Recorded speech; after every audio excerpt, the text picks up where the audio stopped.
Hey LeGrand Alive, this is Eastern Oregon Adventures, and today we're talking about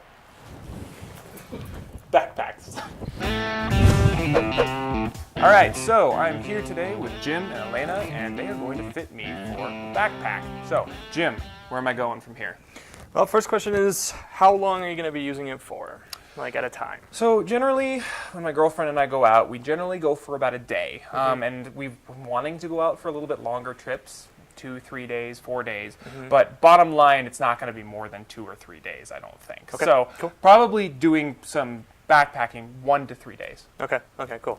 The other question is, so what you kind of pay for, as there's a lot of different features and whatnot that go into a backpack, but the two main things that you pay for are volume, so just how big it is, right? How much stuff you can get in there.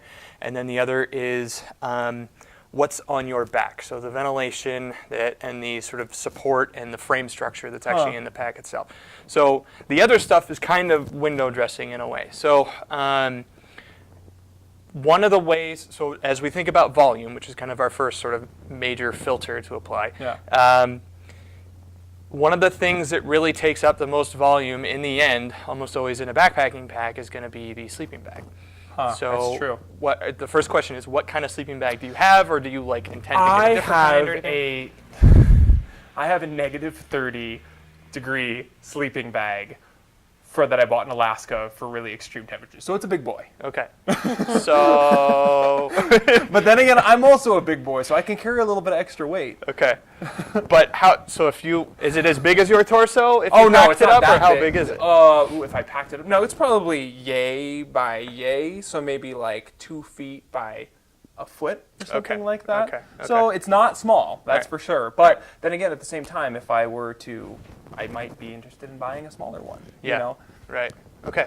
So I'm gonna pull out just a couple examples. Hold that for me. And Thank you, Lena. and then okay. So I can hold this one. yeah, if you want to hold that one. So what Alana has is a 40-liter pack, and that would work for multiple nights for somebody that has a really nice sleeping bag. Or like, I mean, sometimes like women have smaller sleeping bags, there's less stuff in them. Or if it's just a sleeping bag that's more for like warmer temperatures, then you don't need as much pack, right? But in your case, you have a really big sleeping bag, so you want to go on the higher side. So 40 is kind of on the minimum end for an overnight bag. 75 is on the higher end. Now, is this a half frame or is this a full frame? They're all internal frames, so you Internal would frame. basically call them, they would be full frame. Full frame, essentially. okay, So gotcha. what you have, like, there's an external frame and then there's internal frame. And that's kind of where that kind of, that begins and ends, I guess you could say. So okay. most of the packs that we sell, 95%, in fact, more maybe, are internal frame. That's just where the industry's at, mostly because you can pack these things up and they're all sort of self-contained. There's no like stuff hanging off of them the way that you would if you had an external frame where like maybe your sleeping bag is on the outside of the pack, that kind of thing. Yeah. So my sleeping bag would go in this pack. Yeah, it would. That's the thing that's going to be tricky is that you'll go in the bottom part here. So there's this separate compartment at the bottom. And this is going to be true of just about that one included. You'll have a compartment on the bottom and then a flap between that compartment and the upper part, so that if something goes haywire up above, you start spilling something, it's not going to get down to your sleeping bag and ruin it. That's handy. I can tell you outright that your bag is not going to fit in this compartment. No, it's not. I was gonna say something, but I didn't want to interrupt. Burst my bubble. Yeah. No, the reason That's a very small bubble. Yeah, exactly. So you'll actually take that out. There's this flap thing. You can totally release it. So when my wife and I go backpacking, we take a double sleeping bag, which means I take the whole thing and it goes all the way in there, and it's probably about as big as yours. As my negative 30 maybe sleeping smaller. bag, yeah. I don't know. Yeah. So that's kind of the deal with the sizing. Alana, what features are on that one that are kind of unique that set it apart that you might like pay a little bit more for? Well, it comes with a rain cover, which not all packs do come with. So if you are going to be hiking in the elements, a rain cover that comes with the pack is really great because it's going to fit perfect. It's going to secure everything, keep it all your stuff on the inside nice and dry. In terms of other features, it's It's all pretty cool. Yeah, let's swing it around. Let's compare our systems on the back. Yes. Because they're totally different. It's interesting to me how much effort goes into keeping these things dry. Right. Well, that's keeping what's your interesting. crap You don't dry. want a soggy sleeping Yeah, bag. no, absolutely no, and I totally understand because I've gone out with. I Right. have an old Osprey that doesn't have good, keeping dry features. Yeah. And everything gets wet, like Right. if it rains, and the backpack's wet and stuff inside is wet. It's not necessarily sopping, Right. but it gets kind of soggy. Right, exactly. And, that's just not pleasant for anybody. No, Right. not at all. So looking at this here, it has a mesh back, and it's really great too. So it kind of helps with that ventilation. Extra padding here. Anything else you want to add, Jim? Well, I think what's interesting here too is you look at that and the frame's super rigid, right? And that's sort of the cost that you pay for having it be as ventilated as it is, because it's literally the pack is recessed away from your body, so that you have So you can- open air, So and that's then, so you don't get a big thing of sweat down your back. Yeah, yeah. When you're hiking. So then the other piece is, and let's get into sizing you. There's going to be different, like this one is going to be a lot more flexible and have a lot more ability to adjust. So, Sure. and when we say adjust, the other piece, so if there's volume size of a pack, there's also torso length size. So just how tall is it? So Yeah. you are going to be a large torso length. Yes.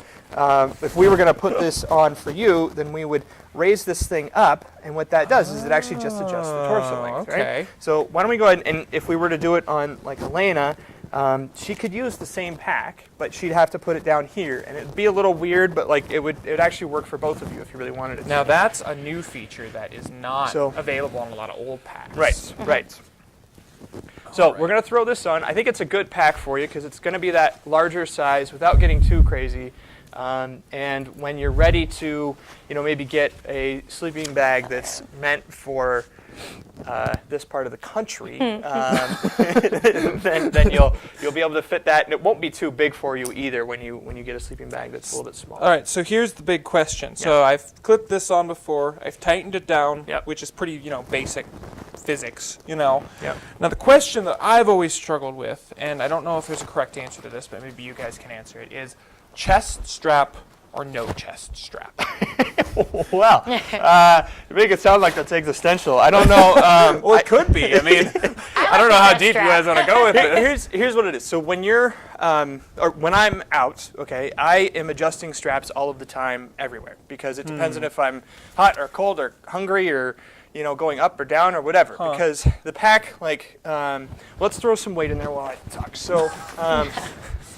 We're gonna load I you up only here. did a 5-mile run today Yeah. as opposed to a 10-mile run. Where are we going? So the chest strap is going to help you keep the weight pulled into your chest. Meaning, if you let it all the way out, what happens with this weight as I'm putting it in there? It pulls back on my shoulders. Right. So sometimes that's what you're going to want. Other times you're going to want to pull it in. Ideally, you have it somewhere where you're not doing this, but you're also not doing this. Right? Well, I'm definitely doing this right Okay. now. So let's pull it in and see how that feels on you. Right now you have about 40-ish pounds. And then you have these two that you Yeah. can tighten Okay. towards So yeah, Elena, do you want to explain what those do? so many straps. There are. But what this does, so as you are, as Jim said, walking up or downhill, these are really great because it'll help keep the pack closer to you. So you're not feeling top heavy. And that's one of the things that I always adjust quite a bit too. It's just as the pack gets comfortable, things are shifting, you can move those up and down, loosen and tighten them. So Now that's these ones right here. yeah, right here. So if you pull that there, I believe that one should, Yeah. oh no, I got No, this one here. there you go.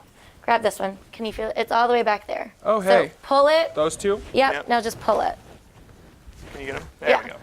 Do you feel the difference I now? definitely It's not feel the as difference. strained. Yeah, it definitely, it's less like I want to be falling backwards. Exactly. So which, if I was climbing a hill, I would probably want to have that closer as opposed to maybe walking down a hill where I would want to have it farther back because it would make me more back heavy, as opposed to roll down the hill and die heavy. Yeah. So, Yeah. Cool. Okay. So I want to show something. I want to make sure the audience sees something. Okay, So so turn sideways.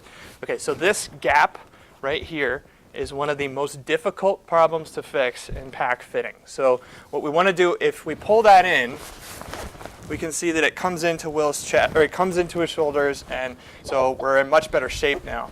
But he can't do that all of the time. You can see that he still has this. So we'll loosen up your waist belt a little bit.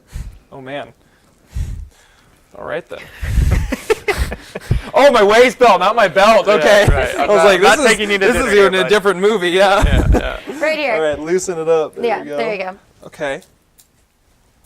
Okay, you want the weight sitting on your hips. It's almost like the same theory as if you're like squatting and weightlifting, or if you're rock climbing. Like you want to use your legs. You don't really want any weight on your torso because you don't have as much strength up there. You get all kinds of strength down below. So do I want it resting lower on my butt or higher or more on my waist? Right on your hips. Right on your hips. hips. So I generally default to lower than I think it necessarily has to be. So. Okay. But as we can see, like, okay, now it's standing just like you would.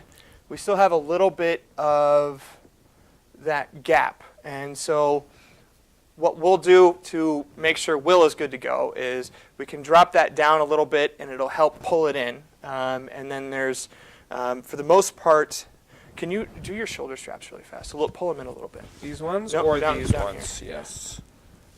There it is. That's it right there. That feels a lot better. Okay, than so it that was it. Yeah. So bottom line, I'm wanting to sort of, and this is kind of the big question of pack fitting. The ultimate purpose is getting the weight off your chest and allowing you to feel comfortable. Is that kind of the bottom line of this?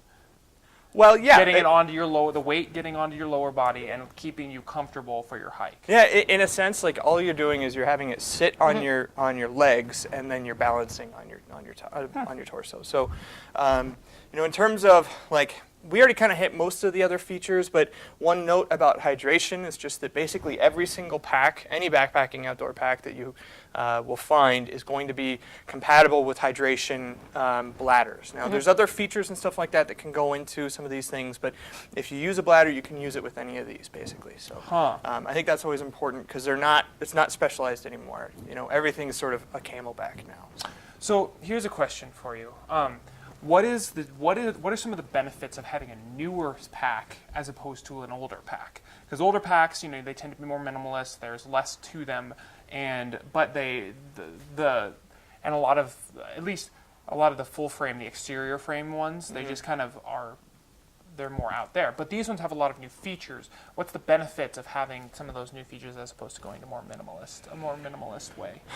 Well, I will push back on you on the minimalist piece. There are plenty of packs here that would qualify as minimalist. In fact, the one that you're wearing doesn't have all of the bells and whistles that we've kind of been talking about. So this is one of the simpler packs. It is, yeah, exactly. And so it's a rental type model or focused model. You can rent that now at the university if you want. So but at a high level, it's mostly about keeping things contained with the internal frame. Older packs are it kind of depends on what you're looking for, right? Because there's a spectrum, whether it's 20 years ago or now. External frames are great because they carry weight a lot better, and they're a little bit more, they're adjustable because you can literally take the frame and, whatever, accordion it.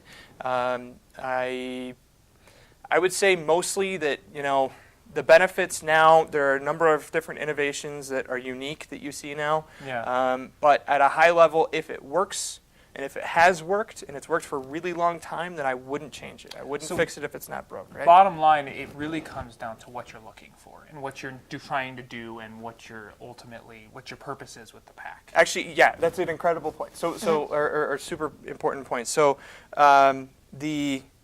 we don't want you to buy the most expensive thing here because it's probably going to have a whole bunch of stuff that you're going to pay money for that you're not going to use, right? Yeah. So what we tell our customers is definitely that it's important to just prioritize, figure out, I really care about my sleeping bag. I want to have a good night's sleep, or sleeping pad, or I want to be under a good shelter with the kids in a good tent or something like that. Sure. Invest accordingly and then figure out what's important from there. So especially for somebody like you that's starting to get out there, starting to get excited about it, don't buy all the cool stuff immediately. Figure out if something's important. If the external frame that you got, from the Boy Scout sail will be fantastic for you. And eventually you might decide, like, I really want something with a rain cover, or, I don't like having my stuff hanging out because I fell that one time and everything went everywhere all the way down the hill or something, you know, so. Then like bears ate all of it and it was a miserable trip. Yeah, right. There are ways to have bad trips, having the wrong stuff. So yeah. All right, well, fair enough. So it feels good. I'm still feeling a little bit of pain in my upper middle back. Yeah, right. Now, is there a way to fix that and to get that little These bit? aren't completely We'll tightened. pull these in a little bit, and then I'd let your grab that shoulders thing. out a little bit as well, just like you did ones right before. I think that's going to help. And then pull these towards your neck. So, but I think we also have, Alana, because I put it does on feel the better. top. That feels better right there.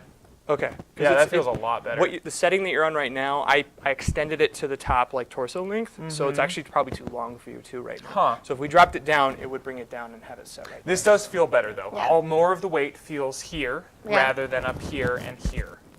So that little change, and it's amazing because that was just a very small change, but I could definitely feel like if I were hiking an 8-mile hike into the Matterhorn or something like that, that little pain there that started out right there would turn into royal misery by the time that I got there, Yeah. or up to the top or something like that. Yeah, and that's the thing is you won't even know, like we could do it right now for you and we would, but you'd go out and you'd want to mess with it some more. Absolutely. Because you'll break in the pack, you'll break in you a little bit, and you'll start to figure and it it's out. the way I you will pack not things. be broken. Yeah. It's the way you pack things too, because I mean these are just weights, Yeah. So when you have your sleeping Right. bag and everything's going to be a little different Yeah. shape, so kind of really figuring out the bag and how to best pack it so it's comfortable, like on your back and things like that too. Because that was a mistake I made when I went hiking this last summer. It was miserable, and so I already have my bag in mind that that I want, because Absolutely. like Jim said, as you do go out and really figure out what